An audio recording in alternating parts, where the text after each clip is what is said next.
नमस्कार, माऊलीच किचनमध्ये मी वैशाली तुम्हा सर्वांचं अगदी मनापासून स्वागत करते। आज आपण अगदी बोटांनीही तोडता येईल असे मस्त मऊ खुसखुशीत तिळाचे लाडू करणार आहोत। लहानांपासून मोठे अगदी आवडीने खातील। तिळाचे लाडू बनवताना सर्वात महत्त्वाचं असतं ते म्हणजे पाक। पाक थोडा तरी पुढे गेला ना तर मात्र लाडू मऊ खुसखुशीत न होता टणक किंवा कडक होतात।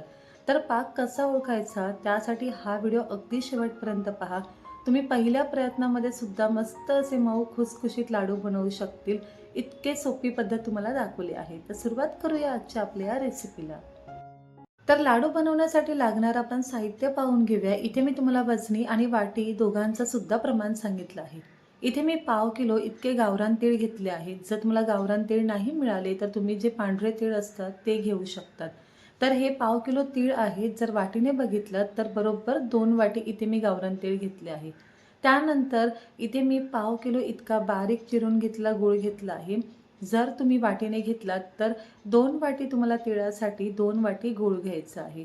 सोबतच इथे आपण भाजलेले शेंगदाणे आहे ना ते थोडेसे असे बारीक करून घेतले आहेत। तर मी बरोबर पाऊण वाटी ते शेंगदाणे घेतले आहे आणि वजनी हे एक 70 ते 80 ग्राम इतके शेंगदाणे आहे।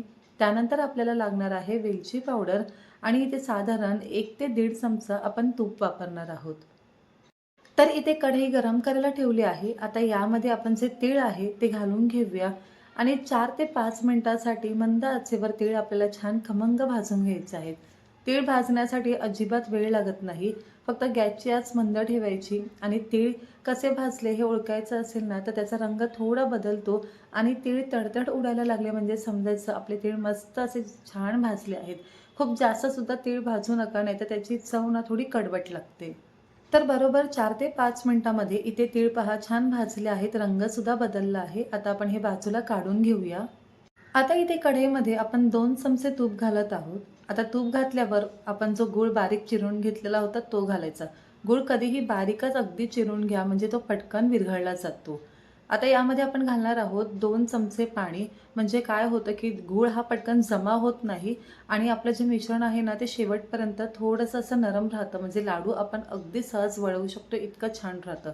तर आता आपल्याला थोडंसं गॅसची आच वाढवायची आहे आणि गूळ हा पूर्णपणे विरघळून घ्यायचा आहे। तर साधारण 1.5 ते 2 मिनिटांमध्ये बघा गूळ पूर्णपणे विरघळला आहे आणि यावरनं असा फेस यायला सुरुवात होते। तर आता इथे आपण गॅसची जी आच आहे अगदी मंद ठेवायची आणि अजून 1.5 ते 2 मिनिटं हा गूळ असाच आपण थोडासा हा जो पाक आहे ना हा शिजवून घ्यायचा। म्हणजे आपल्याला लाडूसाठी जसा पाक हवा आहे ना तसा अगदी व्यवस्थित होतो। आपल्याला हा पाक बरोबर 1.5-2 मिनिटांनी चेक करत राहायचा आहे। तर इथे बघा मस्त असा छान फेस यायला सुरुवात झाली आहे। आता आपण पाण्यामध्ये हा थोडासा पाक घेऊया आणि बघूया की आपला पाक किती बनला ते आणि अजून पुढे आपल्याला तो अजून किती शिजवून घ्यायचा आहे। तर पाण्यामध्ये थोडासा पाक घातला आहे। आता याचा गोळा होतो की नाही हे बघायचं। पाण्यामध्ये घातलेला पाक तुम्ही जेव्हा सर्व जवळ घेतात ना तर बघा तो अजूनही चिकटच आहे किंवा असं ना जेलीसारखा लांबला जात आहे, म्हणजे आपला पाक हवाय तसा अजिबात झाला नाही। तर इथून पुढे अजून 1.5-2 मिनिटं आपण हा पाक शिजवून घ्यायचा। या प्रोसेसला साधारण एक 7 ते 8 मिनिटं लागतात आपल्याला जसा पाक हवाय त्यासाठी। म्हणजे आपण लाडू हे खुसखुशीत करतोय। ज्यांना कडक लाडू आवडतात ना मग त्यांनी पाक अजून पुढे 1-2 मिनिटं शिजवून घेतला तरी सुद्धा चालतो। आता इथून अजून पुढे मी 1-2 मिनिटांनी चेक करणार की पाक आपल्याला हवा तसा झाला की नाही ते। तर इथे 2 मिनिटं झाली आहेत। आता मी पुन्हा पाण्यामध्ये थोडासा पाक घातला आहे। लगेच जवळ घ्यायचं नाही, थोडंसं थांबायचं। आता बोटांनी हा पाक आपण थोडा जवळ घेऊया। याचा गोल गोळा बनत असेल ना म्हणजे समजायचं की आपला पाक हा अगदी व्यवस्थित झाला आहे, बोटांना अजिबात कुठे चिकटला जात नाहीये। पाण्यामध्ये टाकल्यावर याचा आवाज सुद्धा येत नाहीये। म्हणजे आपल्याला जसे लाडू हवेत ना छान मऊ खुसखुशीत त्यासाठी हा पाक अगदी परफेक्ट आहे। मला बरोबर 7 मिनिटं लागले हा पाक होण्यासाठी। गॅसची आच अगदी मी मंद ठेवली आहे। आता यामध्ये आपण लगेचच सर्व जे तीळ शेंगदाणे आहेत ते घालून घेऊया। तर इथे पहा जे भाजलेले आपले तीळ होते ते मी घालत आहे। त्यानंतर आपण जे शेंगदाणे घेतले होते ते सुद्धा घालायचे आणि अर्धा चमचा आपल्याला यामध्ये वेलची पावडर घालायची आहे। तर इथे आपल्याला सर्व छान एकजीव करून घ्यायचं आहे। सर्व मिश्रण छान मिसळून झालं ना की त्यानंतर आपण गॅस बंद करून घेणार आहोत, कारण कढई अजूनही खूप गरम आहे आणि यामुळे काय होतं की शेवटपर्यंत तुमचं मिश्रण हे असंच राहतं, अजिबात कुठे घट्ट होणार नाही। तर आज आपण एक अशी ट्रिक वापरणार आहोत ना, ज्यामुळे तुम्ही लाडू अगदी पटपट वळून घेऊ शकतात आणि तुमचं मिश्रण सुद्धा थंड होणार नाही. तर यामुळे आपले लाडू एकतर छान एकसारखे गोल गरगरीत होणार. त्यासाठी मी मेजरिंग स्पून आहे ना, तो घेतला आहे. तुम्ही कोणताही चमचा घेऊ शकतात आणि त्या चमच्याने ना अगदी थोडंसं म्हणजे तुम्हाला लाडू किती छोटा मोठा हवाय तितका मिश्रण थोडंसं एका प्लेटमध्ये बाजूला काढून घ्यायचं. याचा फायदा असा होतो ना, की आपण एक लाडू गोल करेपर्यंत जे दुसरं मिश्रण असतं ना, त्याचा गरमपणा बऱ्यापैकी कमी झालेला असतो.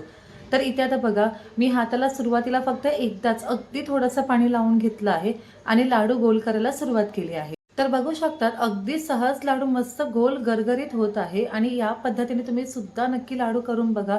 अजिबात हाताला चटका लागत नाही. आपलं जे मिश्रण आहे ते अजिबात कुठे गरम राहत नाही आणि सर्वात महत्त्वाचं म्हणजे कढईमधलं सुद्धा जे आपलं मिश्रण आहे ना, ते अगदी तसंच्या तसं राहतं. इतकंच नाही तर तुम्ही एका वेळेस दोन्ही हाताने लाडू मस्त गोल करून घेऊ शकतात. इतके आपले लाडू अगदी सहज हे वळले जातात. तर ही पद्धत तुम्हाला कशी वाटली मला नक्की कळवा. तर इथे मी सर्व लाडू मस्त असे गोल करून घेते आणि त्यानंतर आपण बघूया की आपले किती लाडू झाले ते. तर इथे मस्त आपले मऊ खुसखुशीत तिळाचे लाडू बनले आहेत. बघा, अगदी गोल गरगरीत झाले आहे, कारण की आपण एकाच चमच्याने हे लाडू मस्त असे घेतले होते करून. तर मी घेतलेल्या मिश्रणापासून जवळजवळ 40 पेक्षा जास्त लाडू बनले आहेत. मी खूप मोठे नाही किंवा अगदी छोटे नाही, मध्यम असे हे लाडू बनवून घेतले आहेत.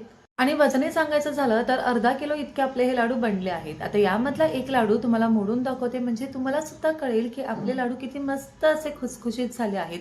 तर अगदी साध्या सोप्या पद्धतीमध्ये मस्त असे इथे आपले तिळाचे लाडू बनले आहेत. तुम्हाला ही पद्धत आवडली असेल तर कमेंटमध्ये नक्की सांगा आणि तुम्ही सुद्धा मकर संक्रांतीसाठी असे अगदी सोप्या पद्धतीमध्ये तिळाचे लाडू घरच्या घरी करून पहा. तर पुन्हा भेटूया अशा छानशा आणि नवीन रेसिपी सोबत. तोपर्यंत स्वादिष्ट खा आणि आस्वाद मिळवा. व्हिडिओला एक लाईक जरूर करा आणि तुमच्या मित्रपरिवारासोबत सुद्धा शेअर करा. धन्यवाद.